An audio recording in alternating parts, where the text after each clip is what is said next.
मंगलवार को बहेरी के डाक बंगला परिसर में जननायक कर्पूरी ठाकुर की जयंती समारोह राजद प्रखंड अध्यक्ष वशिष्ठ नारायण यादव की अध्यक्षता में मुखिया संघ और राजद के द्वारा मनाई गई। इस अवसर पर वशिष्ठ नारायण यादव ने कहा कि जननायक कर्पूरी ठाकुर का जीवन आदर्श रहा है। बिहार में सामाजिक न्याय की दिशा में उन्होंने बहुमूल्य योगदान दिए और संपूर्ण जीवन काल में असमानता और गैर बराबरी के खिलाफ लड़ाई लड़ते रहे और गरीब की आवाज़ बनकर उभरे। कर्पूरी ठाकुर हमेशा से ईमानदारी पूर्वक गरीब गुरबा दलित अल्पसंख्यक और देश के संविधान के लिए लड़ते रहे। उन्होंने कहा कि हम लोगों को उनके जीवन से प्रेरणा लेकर नया बिहार बनाने का कार्य करना चाहिए। वशिष्ठ नारायण यादव ने अपनी पार्टी की तरफ से भारत सरकार से मांग किया कि जननायक कर्पूरी ठाकुर को भारत रत्न की उपाधि दी जाए। वहीं मुखिया संघ के अध्यक्ष सुरेंद्र यादव ने कहा कि कर्पूरी ठाकुर जी का जो कार्यशैली था और हाशिए पर धकेले गए लोगों का सदा आवाज बने रहे, उसी के चलते आज पूरा बिहार ही नहीं पूरा देश भी उनको जननायक मानती है। उन्होंने कहा कि अगर भारत सरकार अपने आप को अति पिछड़ा हितैषी मानती है तो इतने बड़े अति पिछड़ा के नेता जननायक कर्पूरी ठाकुर को भारत रत्न देने का काम करे।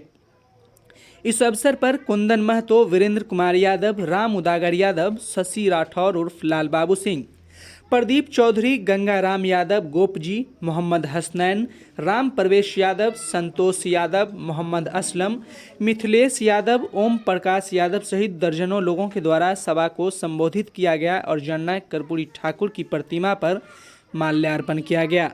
नफीस करीम, नैतिक समाचार, दरभंगा। खबरों से बने रहने के लिए नैतिक समाचार को यूट्यूब पर सब्सक्राइब कर बेल आइकन जरूर दबाएं। साथ ही ये वीडियो फेसबुक, इंस्टाग्राम, ट्विटर पर देख रहे हैं तो लाइक, फॉलो और शेयर जरूर करें। उन्होंने संपूर्ण जीवन काल में असमानता के खिलाफ, गैर बराबरी के खिलाफ और गरीब गुरबा के आवाज़ बन के उभरे। उन्होंने बिहार के दूसरा उप मुख्यमंत्री बने। उन्होंने 1952 में पहली बार विधानसभा का सदस्य हुए। लगातार उस समय से उन्होंने कभी चुनाव नहीं हारे। उन्होंने दो बार बिहार के मुख्यमंत्री का कुर्सी को सुशोभित करने का काम किए।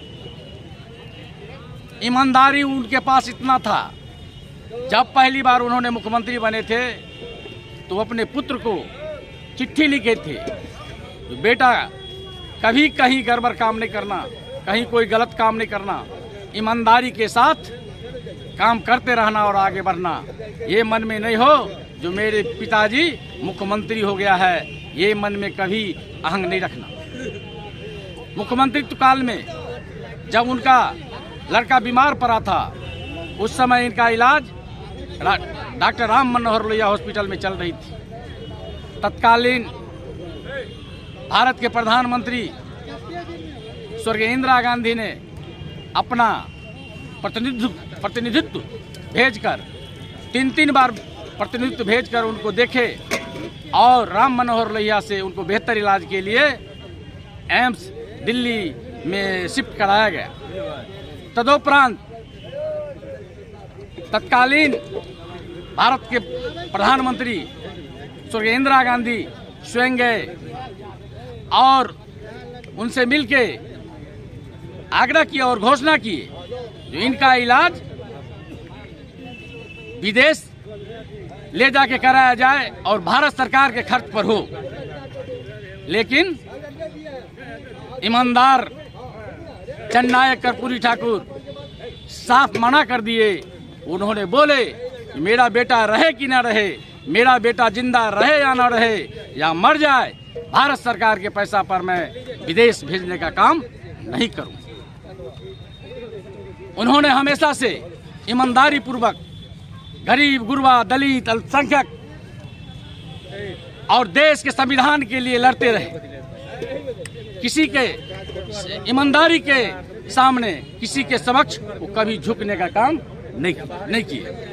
मैं अपने पार्टी के माध्यम से भारत सरकार से मांग करना चाहता हूं कि जननायक कर्पूरी ठाकुर को भारत रत्न का उपाधि मिलना चाहिए। आज जननायक कर्पूरी ठाकुर जी की जयंती समारोह बहेरी के डाक बंगला परिसर में प्रखंड मुखिया संघ एवं राष्ट्रीय जनता दल के तत्वावधान में मनाई गई है। कर्पूरी जी की सादगी, कर्पूरी जी का विचार, कर्पूरी जी का जो कार्यशैली था और हाशिए पर धकेले गए लोगों का आवाज़ वह सदा बन के रहे, उसी के चलते आज पूरा बिहार ही नहीं देश भी उनको जननायक मानती है। और उक्त अवसर पर मैं भारत सरकार से आपके माध्यम से, मीडिया के माध्यम से मांग करना चाहता हूं कि आप भी अपने को अति पिछड़ा हितैषी बता रहे हैं, तो इतने बड़े अति पिछड़ा के लीडर जननायक कर्पूरी ठाकुर को आप भारत रत्न देने का काम करिए, आप भारत रत्न देने का काम करिए, ताकि अति पिछड़ा का सम्मान और भी बढ़ सके।